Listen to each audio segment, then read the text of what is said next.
Whoever controls the Indian Ocean will dominate Asia. The destiny of the world will be decided on its waters. Powerful words, not mine. They're often attributed to maritime strategist Alfred Mahan. He's said to have said this more than a century ago.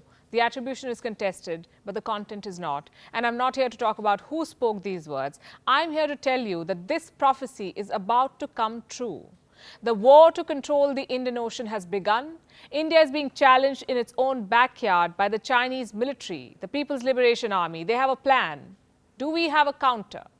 Hello and welcome to Gravitas Plus. I'm Palki Sharma Upadhyay, and today we'll talk about China's designs to dominate the Indian Ocean. This is the region we're talking about. The Indian Ocean is the third largest ocean of the world. It covers nearly 20% of the water surface. Quick question. Why does China want to dominate this region? Because its economy depends on it. China needs the Indian Ocean to protect its economic interests. Consider these numbers. Around 80% of China's oil is imported through two sea routes, the Indian Ocean and the Malacca Strait. And as of today, neither is in Chinese control. What about trade? 95% of China's trade with three partners passes through the Indian Ocean. These partners are West Asia, Africa, and Europe. The numbers tell the story. China needs the Indian Ocean. So what do? Build ports and a naval presence.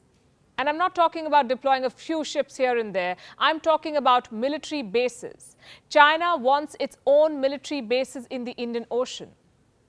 It is said to be seriously deliberating this idea. Last year, the United States Department of Defense put out an assessment. It says Beijing has prepared a list of potential candidates, countries that China wants to target for bases. In the Bay of Bengal, there are three possible targets: Myanmar, Thailand, and Sri Lanka. Then on the western side of India, China is considering these countries: Namibia, Seychelles, Tanzania, and the UAE. In fact, in the UAE, China was trying to build a military base secretly. The Americans caught them. We're talking about the Khalifa port. The Chinese were building a facility here, a multi-story building that could double up as a military base. This was at a terminal built and operated by the Chinese shipping giant COSCO. How were the Chinese doing it secretly? The UAE claims it had no idea. They did not know about China's military plan, at least that's what they say. But the Americans insist they have intel. So they put pressure, and work at this facility had to be stopped. But this is a one-off. This time the US had its way. It won't be the same every time and everywhere. China still has many other options, and nothing matches this one: Pakistan. If China wants a military base in the Indian Ocean, it will most probably be in Pakistan, because in Pakistan, China can dictate terms, claim the best of everything. There are obvious advantages. One, the PLA is familiar with the Karachi port. Their ships have been visiting Karachi for decades. The first port call happened way back in 1985. A Chinese destroyer and ship docked at the Karachi port more than 35 years ago. And since then, the Chinese Navy has regularly used this facility to replenish their supplies. In recent years, the navies of Pakistan and China have ramped up their drills in Karachi. In 2020, they had an exercise called Sea Guardians. For this drill, the PLA deployed 5 Chinese warships, 2 helicopters, and more than 60 special operations soldiers to Pakistan. And they plan to take it further. China and Pakistan have recently unveiled a plan to develop the Karachi coast. Long story short, the Chinese definitely have their eye on this city, Karachi. But Karachi is not their only option. The second one is Gwadar. And ever since this port was announced, there have been questions. What will it be used for? China says Gwadar is purely for trade. I do not know anyone who believes that. Also, trade from Gwadar does not make sense, because look at the location. Look at where China is building this port. This is where Gwadar is. This is one of the most backward regions of Pakistan. There is a severe water shortage here, and that makes any economic activity difficult. What about transporting oil? Very costly. China would end up spending more than $8 per barrel to transport oil from Gwadar. Now look at the distance. Moving cargo from Gwadar to China is a logistical nightmare. Containers must first traverse the entire length of Pakistan before crossing into China. That's 1,800 kilometers. So how does Gwadar make sense for trade? It doesn't. China would lose money here, and yet China is spending more than $1 billion to build this port. What explains this?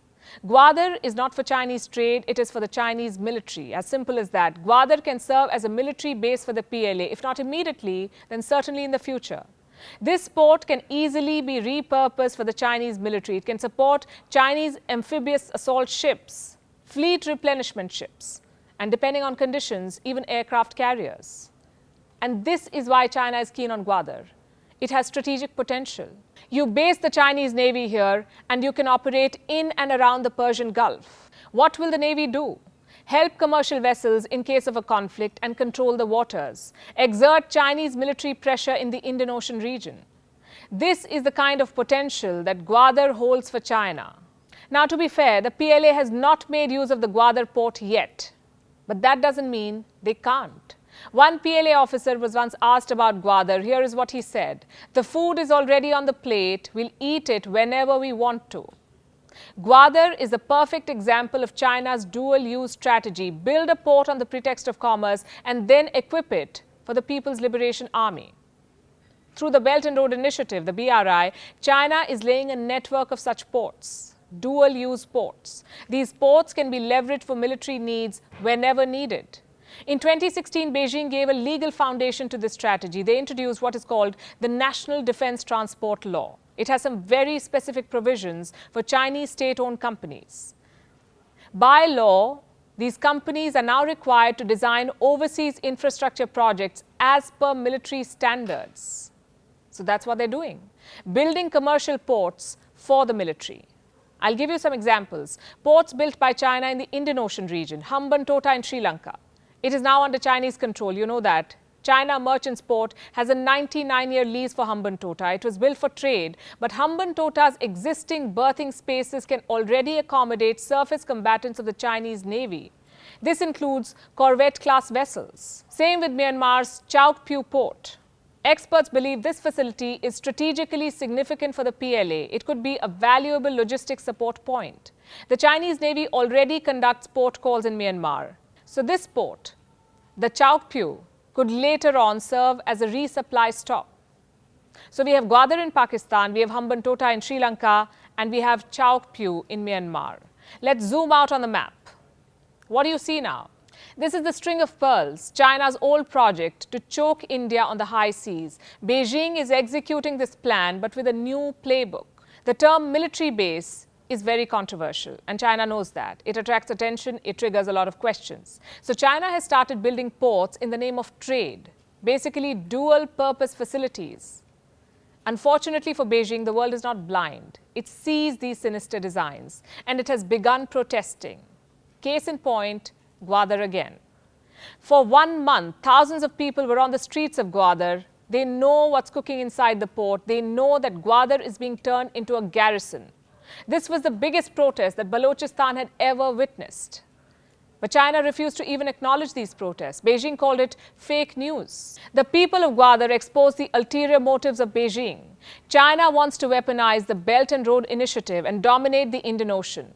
It is time that India acknowledged this threat and built up its navy, because its rise as the next economic superpower depends on a free and open Indian Ocean.